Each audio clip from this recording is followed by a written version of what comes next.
Hi everybody. Finally, the moment you've been all waiting for, finally time to go and create our pyRevit tool from scratch. So let's just dive in and begin this lesson. So first of all, open Revit. You can open any project. I'm gonna go with the sample project and I'm in Revit 25, but you can also use other versions, that's totally fine. And first of all, we need to create pyRevit button. We could use one of these placeholders, just alt click on them, and then we can reuse the existing kind of script. They are all placeholders. Or we could also go and use this pyRevit buttons generator. In here, I'm going to remove that one. I just want a single push button. I'm going to call it name swapper, or you can call it whatever you want. You can make it simpler. Also, if you want to put it in other kind of panels, it's right here. But I'm going to click on create. And now I have a new button right here called name swapper. You can see the icon represents work in progress. Later, you can always change the icons. And if you need help, you can get them from right here, icons8.com, one of the most popular places. Just go there, make sure it's less than 96 times 96 pixels, and you will be good. Actually, let's do that. I'm just gonna come here, I'm gonna write here maybe swap, maybe I find something. And what I like to do is, first of all, decide on the style you're gonna create. For example, for lately, I like this kind of sticker style.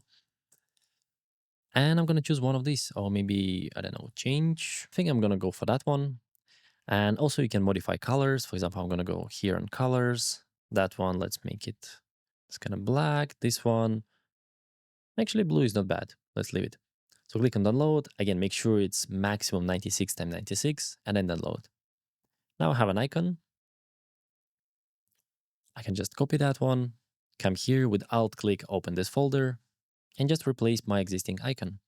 I would probably leave this icon while it's work in progress. It's very kind of uh, it's very intuitive that it's work in progress, and then later swap it for the real one. Once you do that, don't forget to go to pyRevit and click on reload button right here. Now I'm going to reload it. We're going to see it later. For now, let's just go again to this folder and open it in our code editor. I'm going to use cursor. You are welcome to use cursor, VS Code, or whatever you want, but I'll probably recommend you to stick with cursor for now. So now we are inside, and I'm going to quickly run down for the boilerplate because you will see that there's like a bunch of code already included, but it's very generic and super useful.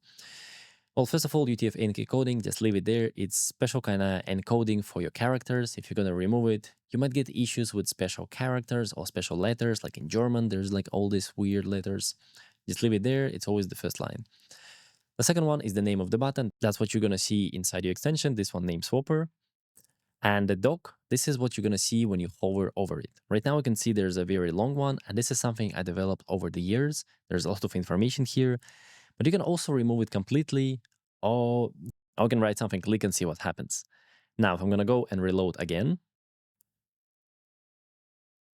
now you see when I'm going to hover over it, there is click and see what happens. But I would recommend you to leave that one because there's a lot of information you can fill in. And if you don't want to describe the steps, that's fine, remove it. You don't have any to do, just remove it. Last updates, that's good for you to keep track of what you're doing. In our case, we're just going to V1, proof of concept. That's fine. Again, the date is today, and that's fine, more than enough. Then imports. You won't always need all of these imports, but it's much simpler to delete something from here than then sit and remember, okay, I needed this CLR import, what was that? Therefore, it's always here. I don't think we're going to use that one, but this list is often required by Revit API methods, so you will see it's often required. This is the one where we define what kind of element types can go inside the list. And it comes from .NET, so that's how we import it. But I don't think we're going to use it, and we're going to just keep it kind of like this. Then variables, again, you won't need all of them, but doc represents your active project. This is like the real kind of Revit project that we can relate to, get elements from. UI doc represents the UI interface of that project. So this is mostly for selection, when you want to prompt selection, get something out of it, or some settings. We don't need it today. An app, it's application. Maybe you want to check what's the Revit year. Maybe you want to change settings for the color, stuff like that. I think we're going to need it, but if we would need to check the Revit year, for example, we would look inside and then there's version number. And then we could compare if it's higher, lower, or something like that. And then output, well, this is from pyRevit actually coming. You can see here we import the script. And this is to control the output menu to make nicer prints. I'm going to leave it for now. I think we're going to definitely use it. And then here's your main code. You just remove this kind of example. This is just reusable piece of code to make some print statement. Because if I'm going to leave it and I click on that one, You'll see you get this generic message that I prepared. That's totally fine. But I don't need it anymore. That's a real button now. So let's do some work here. And we already have a plan from the previous lesson. We already planned out what we're going to do. We did a little bit of research. Well, I showed you kind of research. And I'm going to use the same steps from there. So we're going to try to select views, define renaming rules, then change view names, and then report changes so we can see them. Now let's just begin. And the first one is select views. And you can already see there's even a suggestion how to do that. I can accept it with tab. This is AI doing its thing.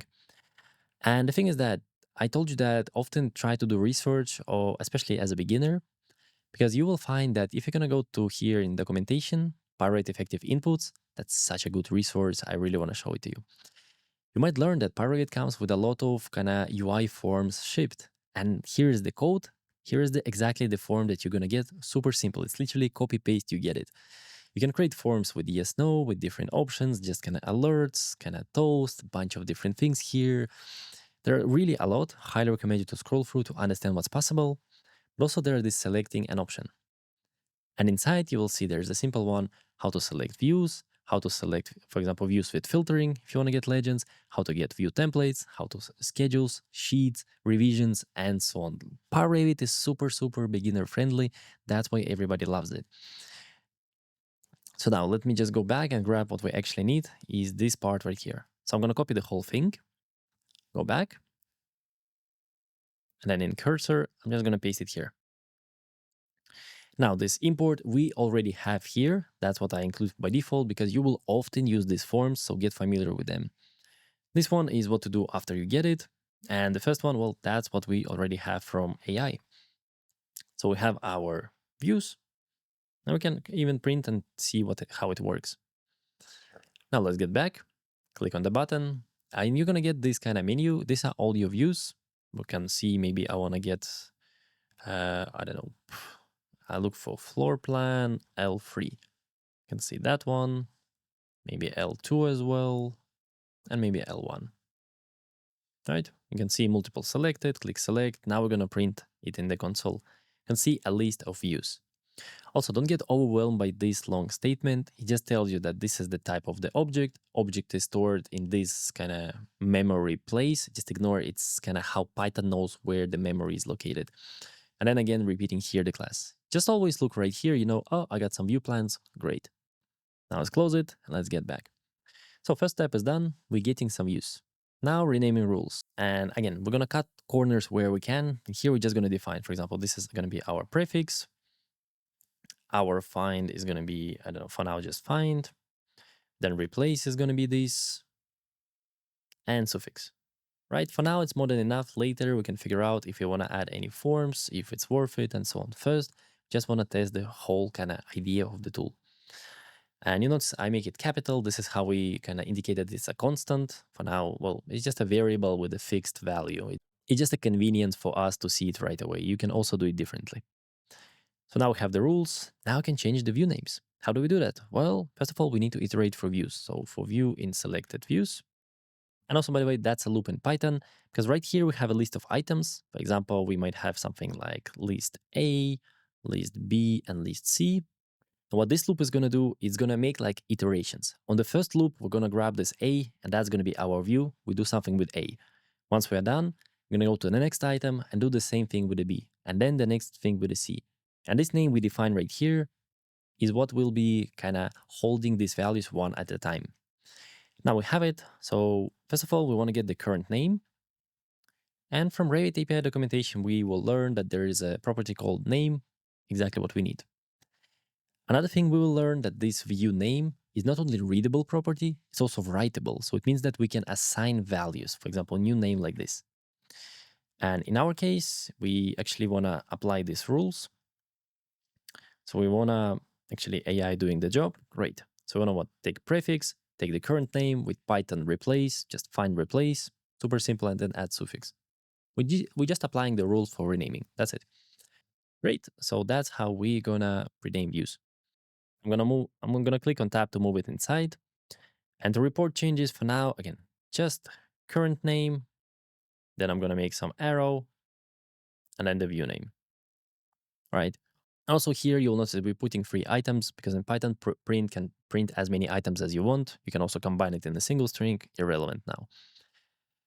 Now let's go and try it. And you will also notice that when we click and select some views, I'm gonna randomly select because we're gonna get an error.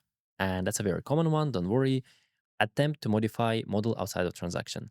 And don't be afraid to see errors. They don't break your project. It just tells you that your script didn't work. Nothing was changed. We kind of reverted back to the original version. And to read errors, usually here's the name of the file. This one always the same.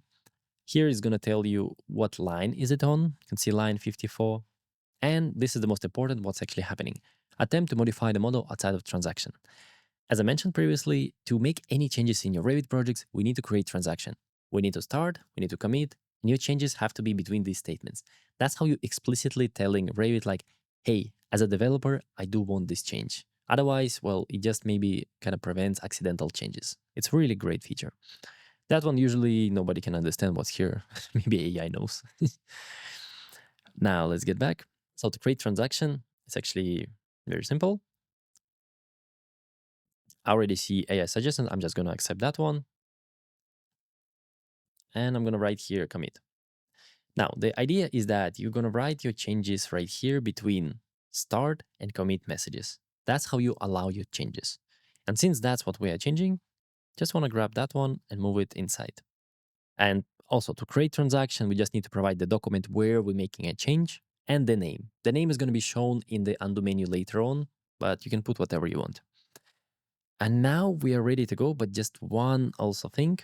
These transactions, by like in 99% of cases, they should never be inside of loops. Because right now we're going to iterate for 10 views, for example. We're going to make change for kind of each view. We're going to create transaction for each one. We're going to like, okay, make the change, close the change, make the change, close the change. Or we could take it outside of the loop and just do it once. So select that one, Shift Tab to move it left. That one, Control X, move here, Shift Tab. Great. Now we only once. We're going to say, okay, we're going to allow changes now. Then we rename view 1, 2, 3, however views we have. Then we close it and we accept it. Now we are ready to go. I think our proof of concept is ready. These are all the steps. They're like 10, 15 lines of code. And now look at that. We can click here, can select some views. For example, let's go for this floor plans. Let's write here floor plan L and just find 1, 2, and 3. Select. And I'll look at that. We have some reporting. It was L1. Now it's this one. And you can see it's also reflected here. So the proof of concept works. That's great. We started. Not bad. Congratulations. You just built your first pyRevit tool. A real button inside of Revit, made by you. Isn't that freaking awesome? And let's also be honest, it's far from being perfect. There's no UI, reporting is way too basic, and it will probably break if you decide to share it. But it works, it's ours, and every tool starts like this, with a quick and dirty code. We're just following the process. Now the real work is about to begin. We're gonna add UI form, better reporting, improved code, and also stress testing. So by the end, we actually create a tool your team cannot work without. So let's keep coding, and I'm gonna see you in the next one.